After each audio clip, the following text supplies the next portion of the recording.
La mission de ces soldats américains se déroule loin des zones de combat. Ils sont chargés de former des policiers afghans, destinés à prendre la relève et assurer la sécurité du pays, après le retrait des forces de la coalition internationale en 2014. Nous avons un proverbe aux États-Unis. Les frères s'affrontent, mais ils restent des frères. En visite, dans la partie afghane de la base, les militaires américains portent des armes chargées, par précaution. Depuis le début de l'année, plus de 60 soldats ont été tués, dans des attaques venues de l'intérieur, par des hommes portant l'uniforme afghan. Résultat, le nombre d'opérations conjointes a baissé, avec une conséquence inattendue. Comme nous avons été restreints et que les Américains et Afghans ne font plus d'opérations conjointes, la police et l'armée afghane se sont beaucoup mieux coordonnées. L'armée a soutenu les opérations de police et la police a soutenu les opérations militaires.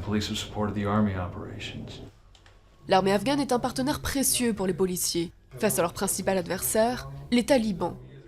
Mais la tâche est complexe. Beaucoup craignent le retour des insurgés au pouvoir après le départ des troupes occidentales. En juin dernier, ils ont assassiné le chef de la police de ce quartier du Logar, au sud de Kaboul. L'OTAN nous aide quand nous avons besoin d'eux, mais les talibans ont des armes sophistiquées et pas nous. Si nous avions de bonnes armes, nous pourrions les vaincre et sécuriser la zone. Ça ferait peur à l'ennemi. Pour lutter contre les insurgés, militaires et policiers rassemblent des preuves pour les faire incarcérer. Mais face à la corruption du système judiciaire, et faute d'hommes et de moyens, ces efforts restent vains.